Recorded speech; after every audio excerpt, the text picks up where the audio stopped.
Vamos más allá de la noticia. Notimundo Estelar en FM Mundo con María del Carmen Álvarez. Y saludamos a esta hora al doctor Cristóbal Buendía. Él es presidente del Observatorio Ciudadano de Movilidad. Doctor Buendía, muy buenas noches. Gracias por acompañarnos en este espacio. Le saluda María del Carmen Álvarez. No, el agradecido soy yo. Muy buenas noches, María del Carmen, y por su intermedio a Fausto y a quienes nos ven y nos escuchan. Gracias nuevamente. Como lo dije hace un momento, definitivamente un problema que parece no tener solución en la ciudad de Quito es la congestión vehicular que debemos enfrentar a diario, sobre todo ahora que estamos volviendo a la normalidad luego de esta pandemia. Ya se nos había olvidado cómo era salir a las calles en la ciudad de Quito. ¿Qué deberían hacer las autoridades frente a esto, doctor? Ya vemos que el pico y placa no ha sido una solución y eso está demostrado ya hace algunos años. Hace rato, el pico y placa, la restricción de circulación de vehículos particulares definitivamente no es una solución de tráfico. Y paradójicamente, María del Carmen, la solución al problema del tráfico es hoy la causa del tráfico. ¿Y por qué digo esto? Porque la gran mayoría de personas que tomamos la decisión de adquirir un vehículo, lo hacemos principalmente por salir de la necesidad de utilizar el transporte público, que debería ser la solución al tráfico. ¿Por qué? Porque debería ser el mecanismo o el método más utilizado por las personas para desplazarse en una ciudad con las características y con las complejidades que tiene Quito. Entonces, lamentablemente esa es la paradoja que se está que hoy día que vive Quito. Principalmente, vuelvo y repito, porque la causa del problema es justamente la alternativa que debería ser la solución. Ahora, principalmente, ¿qué es lo que ocasiona el tráfico? Entonces, según usted opina, es el que no se pueda utilizar el transporte público, ya sea por ineficiencia o por inseguridad. Yo, por ejemplo, me lo pienso dos veces, pero por el tema de inseguridad sobre todo. Por supuesto. La primera, nosotros hace algunos años hicimos un sondeo a las personas y preguntábamos por qué compran vehículos. 7 de cada 10 lo dijeron que era por salir del transporte público, justamente por lo que usted bien refiere, porque es indigno, principalmente para las mujeres, porque es inseguro para todos y porque es ineficiente. Hablamos de los tiempos de viaje, ¿no es verdad? Entonces, esos son los motivos por los que las personas adquieren vehículos. Vehículos que mañana más tarde congestionan o atomizan el poco espacio vial que tiene la ciudad. Principalmente, ¿por qué? Porque esta reactivación en este periodo de confinamiento lo que hace es justamente reactivar los problemas y principalmente lo que hace es regresarnos a las circunstancias anteriores. ¿Cuáles son esas circunstancias? Lamentablemente, estamos haciendo lo mismo que hacíamos antes. Pretendemos iniciar y terminar nuestras actividades todos al mismo tiempo, ocupando cada vez más vehículos el poquísimo espacio vial que resta. Por tanto, no hemos aprendido nada de este periodo y seguimos haciendo las cosas igual y los resultados son iguales. Pero entonces, ¿qué es lo que debe hacer el municipio para crear esa conciencia ciudadana? Porque en este caso, eso sería apelar a la conciencia ciudadana.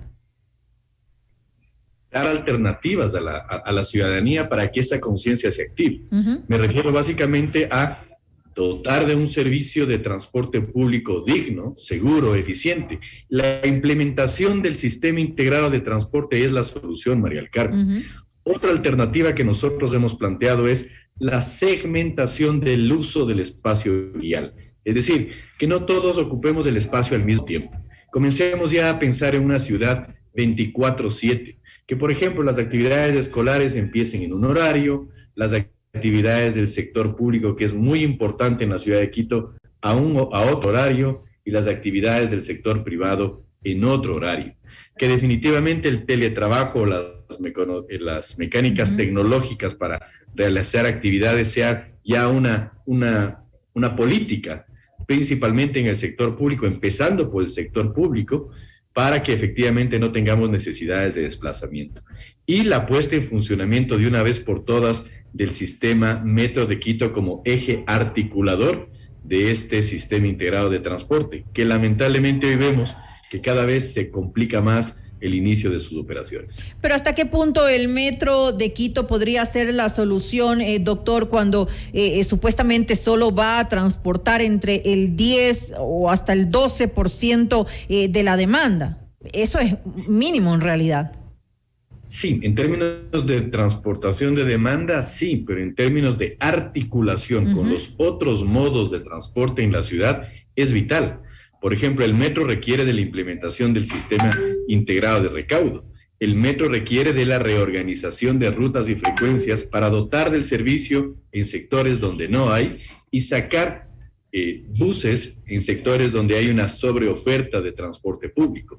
Por ejemplo, el hecho de que hoy la Fiscalía de España acuse a la gerencia, al consorcio GMQ, de supuestos actos de sobornos o actos de corrupción en la ejecución de su contrato, obviamente pone en vilo esta posibilidad de que este eje articulador efectivamente pueda iniciar operaciones y, vuelvo y repito, sea el eje motor de la implementación del sistema integrado de transporte. Ahora, usted hace un momento nos hablaba de esto de la segmentación del uso del espacio público, pero ¿cómo se haría, cómo debería, digamos, hacerse para que sea efectiva? Lo que mencionábamos. Por ejemplo, el inicio de las actividades escolares, 7 de la mañana, 8 de la mañana. El inicio de las actividades del sector público, 9:30 de la mañana. El inicio de las actividades del sector privado, 10 o 10:30 de la mañana. Para eliminar esas franjas horarios pico que tenemos en la ciudad, entonces. Exactamente, para que todos no ocupemos al mismo tiempo la vía y obviamente generemos congestión. Eso es una alternativa que no pasa ni por recursos, María del Carmen, ni por ningún tipo de esfuerzo mayor, simplemente un tema de planificación y decisión política. Eso sería una muy importante alternativa. Y otra de esas, por ejemplo, el tema de la implementación de una vez por todas de un sistema inteligente de semáforos, en el que efectivamente se pueda articular a este sistema como un gestor del tráfico y que esto obviamente venga acompañado de un cuerpo de agentes civiles de tránsito, no de policías de tránsito o no de personas que se paran debajo de los semáforos, que efectivamente permitan que fluya el tráfico y que se conviertan en gestores de la movilidad en la ciudad de Quito. Repito, ya el sistema lo tenemos, desde hace más de 5 años lo tenemos adquirido. 20 millones de dólares pagó la ciudad por ese sistema inteligente de semáforos. Bueno, ¿por qué no se lo pone a funcionar? Otro punto también que le quería consultar es el tema de la poca capacidad vial que tenemos, es decir, que también podría ser una de las medidas que deberían tomarse. Y le pregunto esto porque no sé si tal vez se debería considerar ampliar algunas de las vías que en realidad resultan muy estrechas en la ciudad de Quito. Ahora, por ejemplo, se ha destinado este espacio para bicicletas y está bien, pero eso ha dejado un espacio muy estrecho para los vehículos. Muchas veces usted ve el espacio de las bicicletas, está sin nada, es decir, totalmente abandonado. Por ahí pasará una cada media hora, creo, y mientras tanto un tráfico terrible en el estrecho espacio que ha quedado. No sé si tal vez se podría hacer, considerar tal vez en determinadas calles, si es que se puede hacer, ampliar las vías. Es muy difícil. Hay un estudio que se publicó hace algunos años atrás y un técnico hablaba de que aumentar las vías para mejorar el tráfico es más o menos como aumentar en un cinturón los huequitos para que una persona que sufre de obesidad no tenga problemas. ¿Ya? No va por ahí. El problema del tráfico en una ciudad con las características como Quito, porque es una ciudad de aproximadamente 3 millones de habitantes y con un parque automotor de aproximadamente 700,000 vehículos, tanto los vehículos del Cantón Quito como los vehículos que diariamente vienen de los cantones aledaños. Es decir, es un tema muy complejo que no se soluciona necesariamente con un tema de capacidad vial solamente. Si es que efectivamente esto viene integrado a una posibilidad, por ejemplo, de parqueos de borde, de un sistema, vuelvo y repito, de transporte público eficiente, un sistema de semáforos que efectivamente funcione, una segmentación horaria de la ocupación del espacio vial y efectivamente la ubicación estratégica de los centros de atracciones de viajes, podrían ser, dentro de una visión integral, una solución que efectivamente pueda dar respuestas al gravísimo problema de inmovilidad que estamos teniendo hoy en Quito. Pero una solución también que se avisora a mediano plazo, por ejemplo, el que usted dice del transporte público, es decir, crear esa conciencia ciudadana, porque eso definitivamente hay que ir poco a poco creando esta cultura para que la gente, mientras vamos resolviendo el problema de seguridad o de eficiencia en el transporte público, la gente también va adquiriendo esa cultura de, bueno, yo voy a utilizar el transporte público porque es seguro, porque es eficiente, porque sirve, porque se lo puede, es una buena opción para desplazarse, pero eso puede tomar algún tiempo y en realidad el problema lo tenemos ya y debe ser resuelto en la mejor medida lo más pronto posible. Tal vez esto que usted decía de la segmentación me parece muy interesante y podría ser una medida que sí podría ser considerada de forma inmediata por el municipio. Por supuesto que sí, el tema de los semáforos, vuelvo y repito, también. El sistema lo tuvimos adquiridos hace algunos años ya. Basta un tanto de decisión política y de preocupación por parte de las autoridades para ocuparse de ese tema. Y en el tema del transporte público no lo veo muy distante. Ya la ordenanza 17-2020, que es la que un poco ha definido las actividades, los plazos, los cronogramas que se tienen que cumplir, ya está en vigor desde diciembre del año 2020. Ya el tema del rediseño de las rutas y frecuencias está total y completamente definido. El tema de la implementación del sistema integrado de recaudo también. Entonces, y ya nos dicen que en diciembre funciona el metro de Quito, es decir, que todos estos pasos previos deberían estar listos. Entonces, creo que no es tan a largo plazo, María del Carmen. Y el tema de la conciencia básicamente se va generando a partir de estímulos o de incentivos que las personas puedan tener. Si a mí me cuesta menos ir en transporte público, si yo tomo menos tiempo en llegar a mi destino, ocupando el transporte público, pero eso sí, es eficiente y digno y seguro ir por ese transporte público, obviamente que voy a tomar la decisión, pero esa posibilidad nos la tiene que dar la autoridad, que es el encargado por ley de otorgar este servicio. El hoy no circula, no debería entonces estar considerado entre esas medidas. Para nuestro criterio, absolutamente no. La experiencia y la casuística nos dice que el efecto es total y completamente contrario. Bogotá, la tasa de motorización se disparó a partir de la restricción vehicular. La gente comenzó a adquirir vehículos para justamente lograr subsanar esta imposibilidad de utilizar vehículos.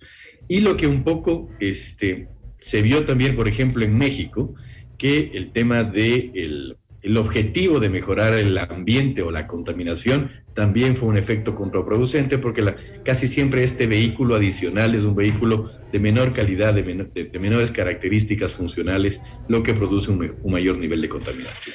Bueno, en todo caso estaremos pendientes de las decisiones que toman las autoridades, doctor Buendía, con relación a esto, porque de verdad es un problema gravísimo de la ciudad capital que venimos afrontando desde hace ya muchos años, tal vez en cierta medida durante estos 2 años que hemos tenido la pandemia, se nos había un poco olvidado, pero ahora que vamos regresando a la normalidad, vemos nuevamente estos embotellamientos. Además, se han reactivado algunos arreglos viales que también eso ha complicado. La mala condición de las vías también es un problema adicional. Por supuesto que sí, y esperamos que la planificación de este tipo de trabajos justamente observe el hecho de que no se convierta esto en un problema adicional a la inmovilidad que sufre la ciudad. Esperamos que se programen horarios, por ejemplo, horarios nocturnos o de fines de semana, en los que se realicen este tipo de trabajos y que esto no sea un factor de mayor complicación. Yo quisiera aprovechar, y si usted me lo permite, claro que sí, estos micrófonos para hacer un llamado muy cordial, pero sí importante, a la Fiscalía General del Estado del Ecuador, para que efectivamente también tome acción sobre lo que la Fiscalía de España, de Madrid específicamente, está tomando sobre el problema de los indicios de corrupción del sistema o de la ejecución del contrato del Metro de Quito. No nos olvidamos de los 500 millones que se incrementó el precio referencial. No nos olvidamos de que hasta hoy la obra no ha sido entregada.